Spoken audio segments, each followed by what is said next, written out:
Welcome back. Asma Fairy Tale. सल्तनते Gulistan में चिरागन है। हर तरफ मौसीकी और जश्न का समा है। शहजादा आर्यान की पैदाइश की खुशी में गरीबों को खाना खिलाया जा रहा है। बादशाह और मलिका तख्त पर बैठे मुस्कुरा रहे हैं। अचानक आसमान पर काली घटाएं छा जाती हैं और तेज हवाओं के साथ एक बदसूरत और हसद करने वाली जादूगरनी सायरा नमूदार होती है। वो चीखती है, तुमने पूरी सुल्तनत को बुलाया लेकिन मुझे भूल गए।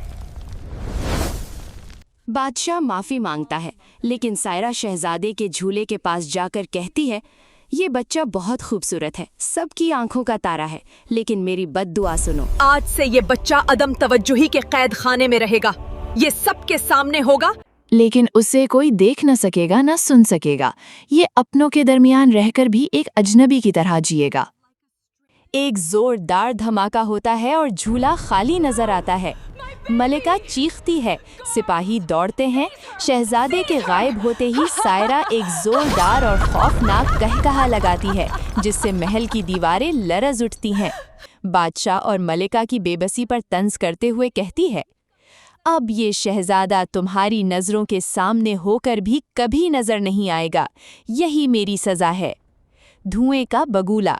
सायरा अपना जादुई असा जमीन पर मारती है और देखते ही देखते काले और सब्ज धुएं का एक बड़ा बगुला उसे अपनी लपेट में ले लेता है। जब धुआं छटता है तो सायरा वहां से गायब हो चुकी होती है। सिर्फ उसकी हौलनाक हंसी की गूंज महल के दालानों में बाकी रह जाती है। महल के परिंदे खौफजदा होकर उड़ने लगते हैं और आसमान पर कड़कती बिजली उसकी रुखसती की गवाही देती है। लेकिन शहजादा वहीं खड़ा रो रहा होता है, मगर कोई उसे देख नहीं पाता। वो अपनी माँ का आंचल पकड़ता है, लेकिन मलिका को सिर्फ एक हल्की सी हवा का झोंका महसूस होता है। वक्त गुजरता गया। शहजादा आर्यान अब 20 साल का हो चुका है। आर्यान महल में एक साये की तरह रहता है। वो लोगों के दरमियान से गुजरता है, लेकिन कोई उसे रास्ता नहीं देता, क्योंकि वो उसे देख नहीं सकते। उसने इस तन्हाई को अपनी ताकत बना लिया है। वो महल की अजीम लाइब्रेरी में घंटों बैठकर कदीम किताबें पढ़ता है, तिब, हिकमत और फलसफा सीखता है। वो महल के बाग में वक्त गुजारता है। वो मुरझाए हुए पौधों को पानी देता है, उनकी कटाई करता है।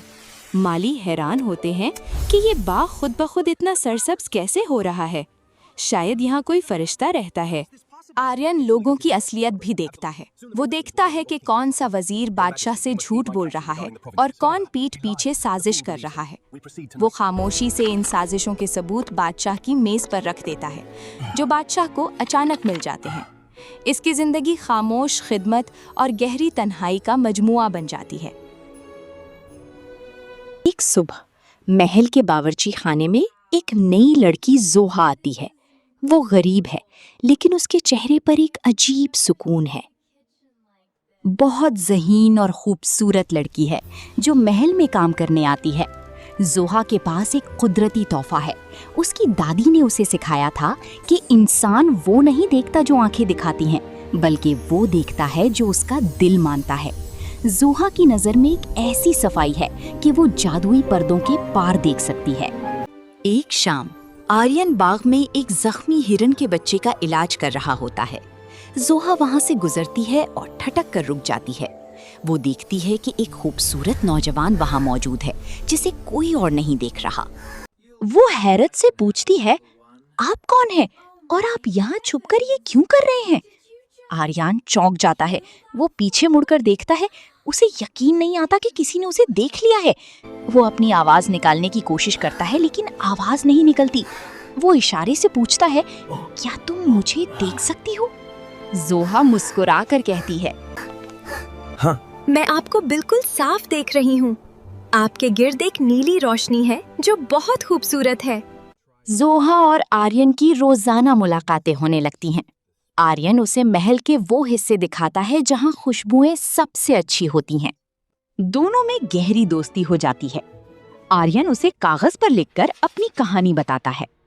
जोहा को पता चलता है कि वो वही खोया हुआ शहजादा है जिसके गम में बादशाह और मलका बरसों से रो रही हैं। जोहा उसे बताती है कि लोग इसलिए तुम्हें नहीं देख पाते क्योंकि वो सिर्फ वही देखना चाहते हैं जो उनके लिए फायदेमंद हो। लेकिन मैंने तुम्हें तुम्हारे नेक कामों की वजह से देखा। आर्यन रेत पर लिखकर या मूसीकी के आलात बजाकर जोहा से बात करता है। एक दिन जोहा उसे बताती है, आर्यन, जादूगरनी ने तुम्हें मादी दुनिया से छुपाया था, लेकिन वो तुम्हारी रूह को नहीं छुपा सकी। जिस दिन कोई तुम्हें तुम्हारी जाहिरी शक्ल के बगैर तुम्हारे अमल और खुलूस से पहचान लेगा, ये बद्दुआ टूट जाएगी। उसी दिन उन्हें पता चलता है कि जादूगरनी सायरा दोबारा वापस आ रही है। वो बादशाह को जहर देकर तख्त पर कब्जा करना चाहती है, क्योंकि उसे मालूम है कि कोई वारिस मौजूद नहीं है। जादूगरनी दरबार में आती है और जादू के जोर पर सबको मफलूज कर देती है। बादशाह बिस्तरे मर्ग पर है। आर्यन जानता है कि वो जादूगरनी को तलवार से नहीं मार सकता, क्योंकि वो गैर मरई है। वो जोहा के पास जाता है। वो दोनों मिलकर एक मंसूबा बनाते हैं। आर्यन खामोशी से जादूगरनी के जादुई असा यानी स्टाफ को तोड़ने के लिए आगे बढ़ता है। दरबारे आम, जहां जादूगरनी अपना आखिरी वार करने वाली है। जादूगरनी बादशाह के करीब पहुंच जाती है। आर्यन उसे रोकने की कोशिश करता है, लेकिन वो जादूगरनी को छू नहीं सकता। जोहा दरबार में दौड़ती हुई आती है और सबके सामने चिल्लाती है, ए जादूगरनी, तू कहती है कि शहजादा नहीं है? देख, वो तेरे सामने खड़ा है। वो जिसने बरसों इस सल्तनत की खामोश हिफाजत की, वो जिसने अपने बाप की जान बचाने के लिए हर दुख सहा, वो यहाँ है। जादूगरनी हंसती है। पागल लड़की, कोई नहीं है यहाँ। जोहा आर्यन का हाथ पकड़ती है, जो दूसरों को नजर नहीं आ रहा, और उसे बादशाह के सामने ले आती है। वो सबके सामने पुकारती है, ए बादशाह, अपनी नजरें बदलें। ये आपका बेटा है जिसने बरसों आपकी हिफाजत की। उसे अपनी आंखों से नहीं, अपने बाप के दिल से देखें। जोहा की सच्ची मोहब्बत और पहचान की वजह से आर्यन के गिर्द मौजूद काला जादू टूटने लगता है। जोहा अपनी आंखों की पूरी ताकत से आर्यन की आंखों में देखती है।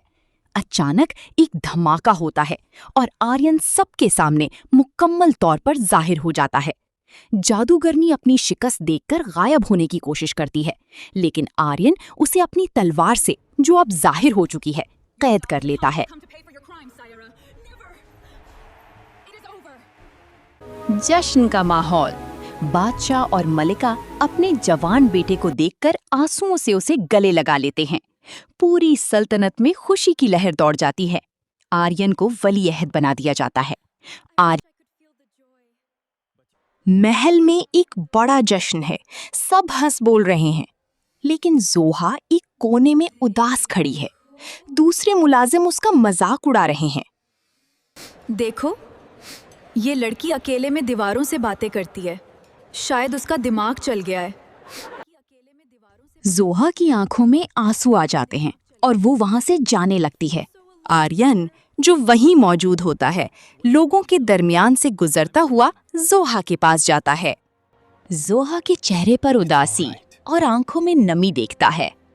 वो खामोशी से उसके करीब आता है। जोहा, क्या बात है? तुम अचानक इतनी खामोश और उदास क्यों हो गई हो? कुछ नहीं शहजादे, कुछ भी तो नहीं। मैं बस थक गई हूँ। मैं समझ गया जोहा। आर्यन सबके सामने खड़ा होता है। उसका चेहरा शहजादों वाले जाहो जलाल से दमक रहा है। वो मुड़कर जोहा की तरफ देखता है, जो मुस्कुरा रही है। आर्यन अपने वालिदैन और पूरी सल्तनत के सामने फख्र से जोहा का हाथ थामता है और बुलंद आवाज में ऐलान करता है, इस लड़की ने मुझे तब देखा और तब पहचाना जब पूरी दुनिया के लिए मेरा कोई वजूद नहीं था, जब मैं अपनों के दरमियान रहकर भी एक अजनबी था।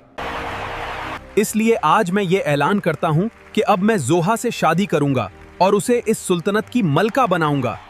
बादशाह और मलका खुशी से इस फैसले को कबूल करते हैं। वो जोहा से शादी करता है और उसे अपनी मलिका बनाता है। Thank you all.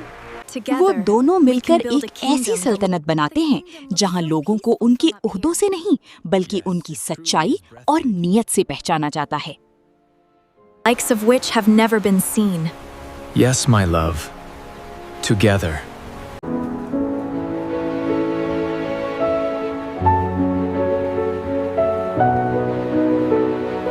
The kingdom looks so peaceful from up here. Yes, it truly is breathtaking.